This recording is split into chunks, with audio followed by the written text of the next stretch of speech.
it a lot. It's way better than writing and listening all the time.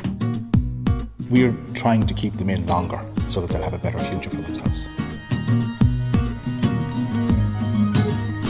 I love this class.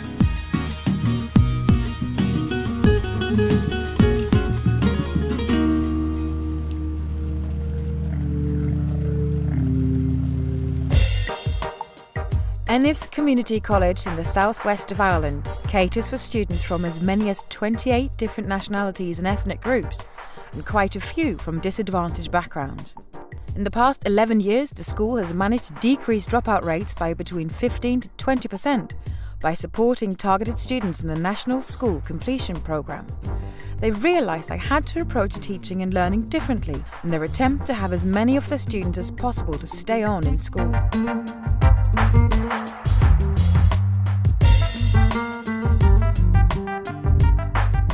One of their strategies has been to offer a wide range of practical subjects at a very early age.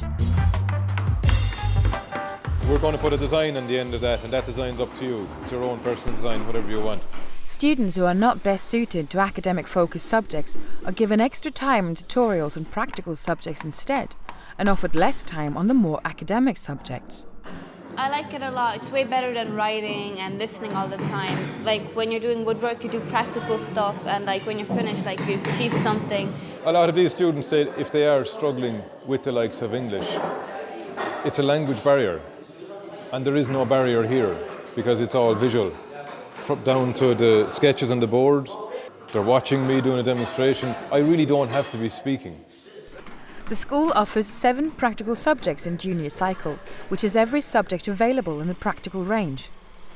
For us, it's hard to concentrate on a 40-minute class. It's hard, especially when you don't like the class. It's better to do woodwork because we're working, we're using our hands, and I like it. And sometimes we design our projects, and it's good. It's new for me because we have no woodwork in Poland. I'm from Poland. You sure you're holding a chisel like that? Down at the very, very start. Now what do? Do I hit it really hard? No. Ireland is one of the few countries in the world, or in Europe at least, that offers practical subjects from first year, in other words from age 12 or 13. And for those students who are practically gifted, and a lot of the students, funnily enough, who will drop out of school are those type of students. If we put more emphasis on that, give them more time at those subjects and put more resources into those subjects, they're going to enjoy school more and they're much more likely to stay on. Now this has come together. Do you see that it has all come together? Yeah. So that's the bit about the be patient and don't add more water. A lot of students love adding more water, and then it's really difficult to manage it on the board, right? See, I was in a different school 2 years ago, but I dropped out after my junior cert. I just didn't really have any interest in school. Then I came back this year, and I had to do this subject, but I love practical subjects, home ec, woodwork, and I find it easier to do stuff with my hands than numbers and reading, and so. After 10 minutes, look in and say, are they browning? Yes, they are. Are they getting too brown? No, they're not. So if you need to adjust the temperature, do it then. The college emphasis on practical subjects is not an alternative, but a support framework to the junior certificate. It aims to ensure that all students stay motivated and eventually sit the same examination. The School Completion Programme supports this by providing additional teaching hours and resources. It teaches them responsibility, it teaches them self-confidence, and it gives them a sense of pride.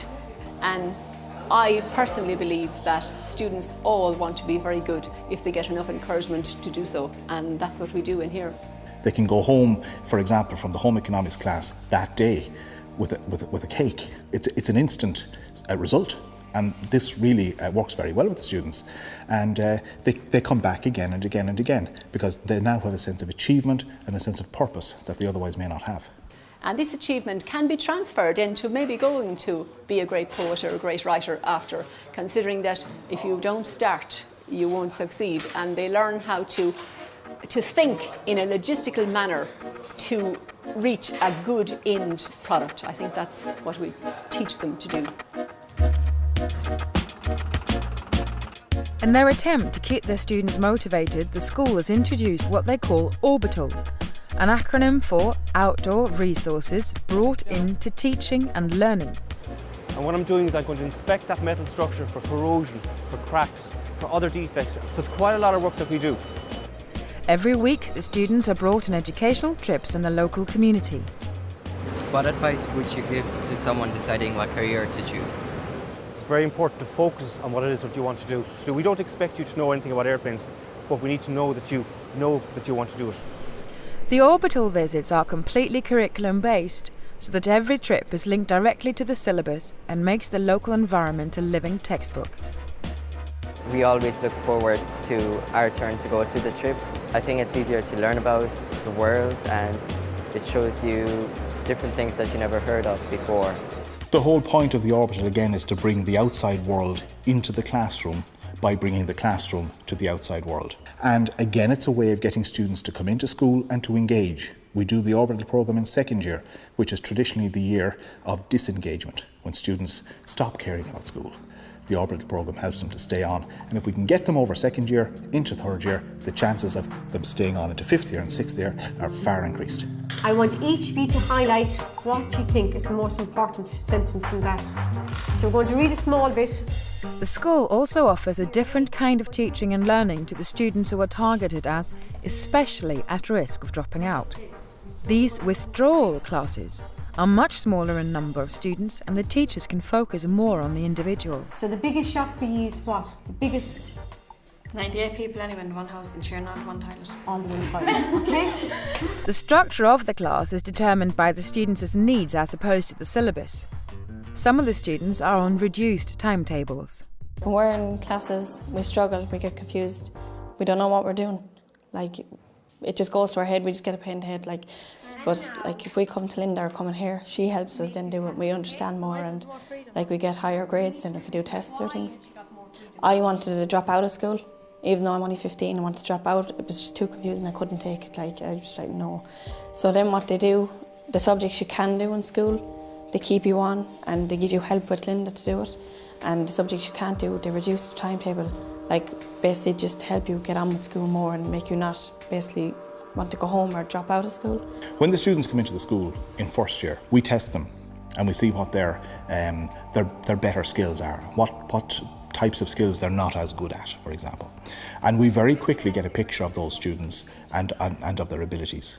When we feel that the programme is too much for them, we start withdrawing them from subjects, and we give them extra time in another subject, like for example woodwork, at the time when history would be going on for the other students. And we keep the withdrawal classes quite small because we're again talking of the minority, but a very important minority. We may decide as the year goes on that we're going to withdraw them from 3 or 4 different subjects. And during the times that they're not in their normal subjects, we do extra subjects in the ones they are doing. So they get extra tuition in their 6 subjects or their 7 subjects or their 8 subjects. They're done by more specialised teachers very often, and they're done in very small groups, generally speaking no more than 3 or 4 students in a class. Because we put more emphasis into giving them what they want or what they need to get through the junior cert, they have more of an interest in going further, and therefore they do. From one end of the day to the next, it's a school that is conducive to learning. It's a place where learning is what we want, not just through the books, not just in the classroom, but throughout the school as a body.